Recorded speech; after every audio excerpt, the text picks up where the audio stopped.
Hello friends, आज मैं आपके साथ कॉमर्स का एक और टॉपिक लेके आया हूँ और टॉपिक का नाम है cooperative society versus joint stock company. कि कोई भी कंपनी में और कोऑपरेटिव सोसाइटी में क्या डिफरेंस होता है वो इस टॉपिक में मैं बताऊंगा और जिस हिसाब से पेपर में लिखना है उसी हिसाब से मैंने लिखा हुआ है। शुरू करने से पहले बता दूं कि इस चैप्टर के सारे लिंक्स आपको इस वीडियो की डिस्क्रिप्शन में मिल जाएंगे। चलिए शुरू करते हैं। The main difference between difference के बजाय डिफरेंसेस आना था, ठीक है। यहाँ पे the main differences between cooperative organization and a joint stock company or a company are given below. Number one, basic objects, मतलब objectives ये दोनों के अलग अलग हैं। कैसे? The primary objective of a cooperative society is to provide service, whereas company seeks to earn profit. तो cooperative society का मेन मकसद क्या है? सर्विस प्रोवाइड करना अपने मेंबर्स को, मेंबर्स की हेल्प करना। और दूसरी तरफ कंपनी खोलने का मेन मकसद क्या होता है? प्रॉफिट कमाना। This does not mean that cooperative society does not earn profits or a company does not render service to the society. इसका मतलब ये भी हरगिज नहीं है कि कोऑपरेटिव सोसाइटी प्रॉफिट नहीं कमा सकती और जो कंपनी है वो कभी भी अपनी सर्विस नहीं देगी सोसाइटी को, ठीक है। It simply means that all the activities of cooperative society are guided by service motive and profits are incidental to this objective. इसका मतलब ये कि मेन मकसद कोऑपरेटिव सोसाइटी बनाने का ये था कि जो मेंबर्स हैं उनकी वेलफेयर हो जाए, मेंबर्स के मोटिव को सर्व किया जाए। प्रॉफिट्स हो ना हो वो तो एक सेकेंडरी ऑब्जेक्टिव है, ठीक है। On the other hand the activities of a company are inspired by profit making and services rendered to society are incidental to profit motive. और जब कंपनी कोई खुलती है तो उसका मेन मकसद तो प्रॉफिट ही कमाना है और साथ ही साथ अगर सोसाइटी की भी सर्विस हो जाए तो एक अच्छी बात रहेगी, ठीक है। तो फर्स्ट पॉइंट आपको क्लियर हो गया होगा। सेकंड पॉइंट आ जाता है number of members, very important. The minimum number of persons is 7 in a public company and 2 in a private company. तो अगर आपने कंपनी खोलनी है, पब्लिक कंपनी है तो कम से कम 7 मेंबर्स होने चाहिए, प्राइवेट कंपनी है तो कम से कम 2 मेंबर्स होने चाहिए। अ कोऑपरेटिव सोसाइटी या cooperative organisation requires at least 10 members. तो कोऑपरेटिव सोसाइटी खोलने के लिए कम से कम 10 मेंबर्स चाहिए। The maximum number of members is 50 in case of private company and 100 in the cooperative credit societies. तो बेसिकली ये बताया गया है कि मैक्सिमम नंबर जो है वो 50 हो सकते हैं प्राइवेट कंपनी में और अगर मैक्सिमम नंबर ऑफ मेंबर्स 100 हो सकते हैं अगर कोऑपरेटिव क्रेडिट सोसाइटी है। अगर कोई और कोऑपरेटिव सोसाइटी है उसमें अनलिमिटेड हो सकते हैं। There is no maximum limit in case of public companies. जो भी पब्लिक कंपनीज होती हैं, लिस्टेड कंपनीज होती हैं, उसमें तो कितने भी शेयर होल्डर हो सकते हैं। And non credit cooperative societies, कोई भी जो कोऑपरेटिव सोसाइटी है वो क्रेडिट कोऑपरेटिव सोसाइटी अगर नहीं है तो कितने भी मेंबर्स हो सकते हैं। नेक्स्ट आ जाता है members liability. The liability of members of a company is generally limited to the face value of shares held or the amount of guarantee given by them through thou नहीं आना चाहिए यहाँ पे, through the companies given them through, यहाँ through लिखना था, THROUGH। नहीं, रुको 2 मिनट, हाँ यहाँ पे दाव ही आना है, रुको। स्पीड में कभी कभी मैं ऐसे कर जाता हूँ मगर जिस हिसाब से आपने पेपर में लिखना है उस हिसाब से ये कंटेंट है। मैं शुरू से पढ़ता हूँ। The liability of members of a company is generally limited to a face value. हाँ, तो इसमें ये बताया गया कि जो मेंबर्स की लायबिलिटी है कंपनी के अंदर वो कितनी है, जितना उसने पैसा इन्वेस्ट किया है या जितनी उसकी शेयर्स की वैल्यू है या जितनी उसने गारंटी दी है। समझ गए बात? शेयर्स हेल्ड और the amount of guarantee given by them to the companies act permits unlimited liability to the companies. के बेसिकली जो मेंबर्स हैं उनकी लायबिलिटीज होती ही होती हैं, ठीक है। तो कहने की बात ये है कि अगर कोई प्राइवेट कंपनी है तो उस केस में अनलिमिटेड लायबिलिटी हो सकती है और जो पब्लिक कंपनी है जितने आपने शेयर खरीदे हैं उतनी आपके ऊपर लायबिलिटी है क्योंकि उतना ही आपको नुकसान हो सकता है। But on the other hand the members of the cooperative society can opt for unlimited liability. उन पे क्या आ जाएगी? Unlimited liability. But in practice there is liability there liability is generally limited. तो बेसिकली कोऑपरेटिव सोसाइटी में वैसे तो कहते हैं कि अनलिमिटेड लायबिलिटी है, पूरा का पूरा वो होगा, ठीक है, मेंबर्स के ऊपर जोर।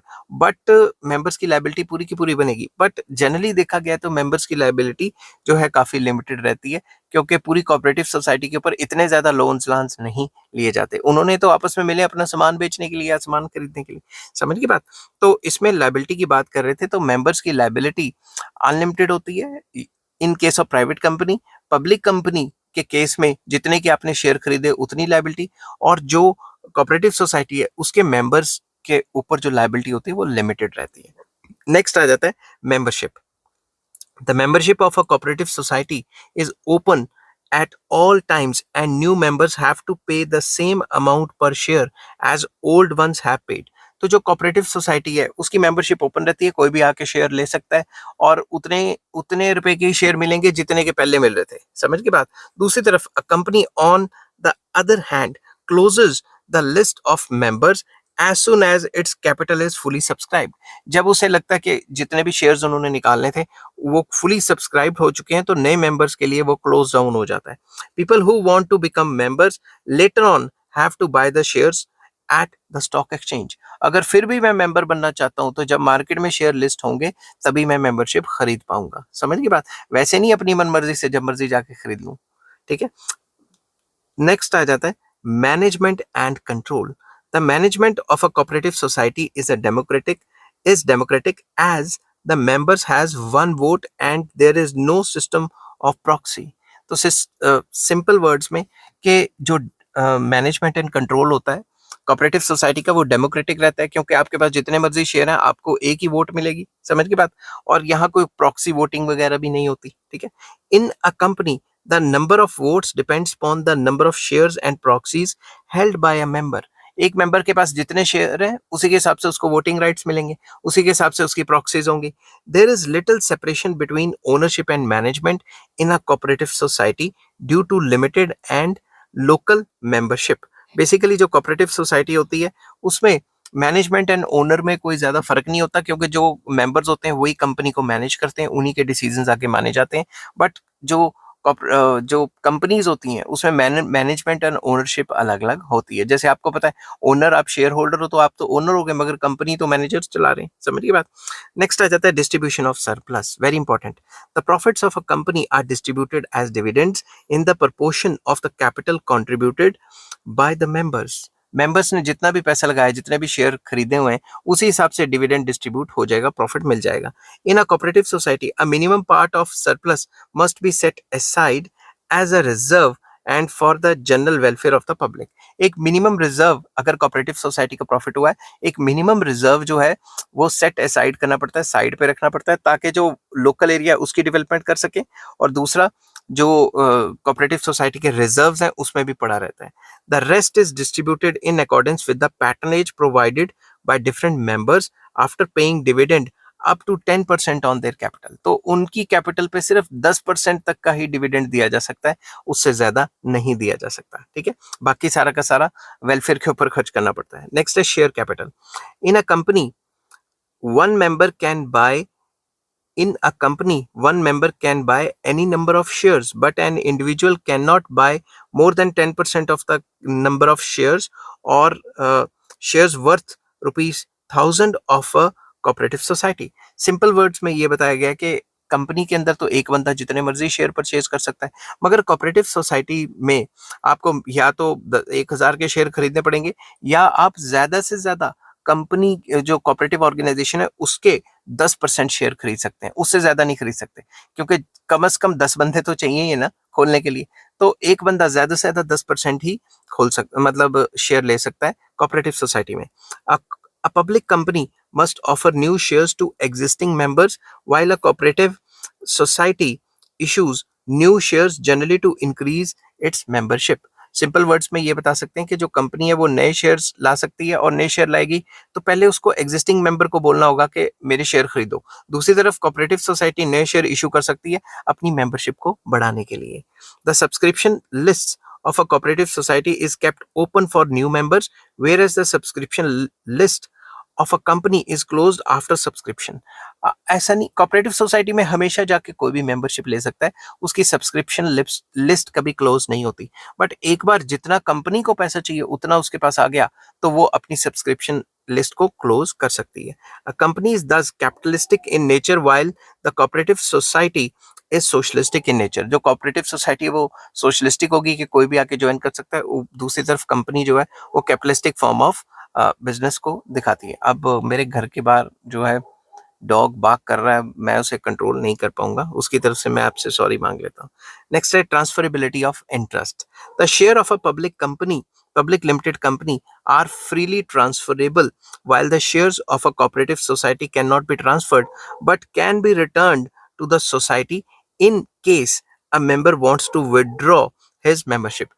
तो जो कंपनी है, कंपनी या लिमिटेड कंपनी है, उसमें तो फ्रीली ट्रांसफरेबल होते हैं, आप कभी भी जाके अपने शेयर्स को ट्रांसफर कर सकते हैं। आपने किसी और को बेच दिया, किसी और ने किसी और को बेच दिया, स्टॉक एक्सचेंज पे जाके बेच दिया अगर कंपनी लिस्टेड है। मगर कोऑपरेटिव सोसाइटी के केस में आपको सोसाइटी को वो रिटर्न करने पड़ेंगे अपनी मेंबरशिप को विड्रॉ करने के लिए। समझ गई बात? A member of a cooperative society can withdraw his capital by giving notice to the society. अगर उसने अपनी कैपिटल को निकालना है तो उसको नोटिस देना पड़ेगा और अपने शेयर कोऑपरेटिव सोसाइटी को ही वापस करने पड़ेंगे। A share holder on the other hand can not demand back his capital from the company until it is winding up. जो शेयर होल्डर्स हैं वो कंपनी से अपना पैसा वापस नहीं मांग सकते, तब तक नहीं मांग सकते जब तक वो कंपनी वाइंड अप नहीं हो रही, जब तक वो कंपनी खत्म नहीं हो रही, बंद नहीं हो रही। समझ के बाद बंद होने पे देखा जाएगा कि किस किस की देनदारियां, उनकी देनदारियां वापस होंगी, जो लाइबिलिटीज है कंपनी की वो वापस होंगी, जो बचा खुचा होगा वही कोऑपरेटिव, जो कोऑपरेटिव नहीं वही कंपनी के मेंबर्स पे के बीच में डिवाइड होगा। नेक्स्ट आ जाता है कवरेज। ये डॉग कहाँ है भाई, ये बहुत बोल रहा है।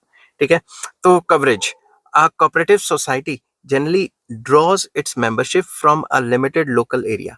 जो कोऑपरेटिव सोसाइटी है उसके जो मेंबर्स होते हैं वो लोकल एरिया के बंदे होते हैं, तभी उनका जो म्यूचुअल इंटरेस्ट है, इसी वजह से उन्होंने कोऑपरेटिव सोसाइटी बनाई है। The members have common bound in the form of common occupation और कॉमन एम्प्लॉयर और लोकेलिटी। जो मेंबर्स होते हैं उनके बीच में कोई ना कोई रिश्ता होता है, कॉमन एरिया हो सकता है, common economic interest, common occupation, common employer या कॉमन लोकेलिटी। ठीक है, तो कोई ना कोई रिश्ता होगा। In a company members have no such relationship and are usually down from drawn from different parts of a country and even from abroad. मान लो मैंने पेप्सी की शेयर खरीद लिए, यहाँ बैठे बैठे अमेरिका की कंपनी के शेयर खरीद लिए, मैं वहां का लोकल तो नहीं हूं ना।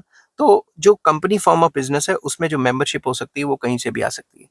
ठीक है, तो जरूरी नहीं है कि लोकल एरिया की होगी, डिफरेंट एरियाज की भी हो सकती है। Next, exemptions and privileges. A cooperative society enjoys several exemptions and privileges regarding income tax, stamp duty, etc. etc. जो कोऑपरेटिव सोसाइटीज होती है गवर्नमेंट उसको एनकरेज करती है, गवर्नमेंट उनको कई टाइप के टैक्स में छूट देती है, कई टाइप की प्रिविलेजेस देती है। समझ की बात? इसीलिए तो आजकल ज्यादातर अमीर लोगों ने कोऑपरेटिव सोसाइटी बनानी शुरू कर दी और उसके नाम पे गाड़ियां खरीदते हैं और खुद चलाते हैं। समझ की बात? तो this is because the government seeks to encourage the growth of cooperative movements. ऐसा इसलिए कि जो कोऑपरेटिव मूवमेंट्स हैं या कोऑपरेटिव सोसाइटीज हैं उनको सरकार एनकरेज करना चाहती है, इसलिए सब्सिडीज देती है। ठीक है, no such exemptions, privileges and assistance is available to a public limited company. ऐसा कोई एग्जम्पशन जो है कंपनीज को नहीं मिलता, पब्लिक लिमिटेड कंपनीज को ऐसा कोई एग्जम्पशन नहीं मिलता। A private limited company however enjoys a number of exemptions and privileges under the companies act. तो प्राइवेट लिमिटेड कंपनी को थोड़ी बहुत एग्जम्पशंस दी होती हैं क्योंकि उन्होंने अपने शेयर लोगों को तो नहीं ना बेचे हुए, तो वो अपने हिसाब से अपने रिजल्ट देख सकते हैं, अपनी सीक्रेसी रख सकते हैं। मगर पब्लिक लिमिटेड कंपनी में ऐसा कुछ नहीं होता। ठीक है, नेक्स्ट आ जाता है governing statute. A company is governed by companies act 1956 while the cooperative organization is subject to the provisions of the Cooperative Society Act 1912 और State Cooperative Society Act।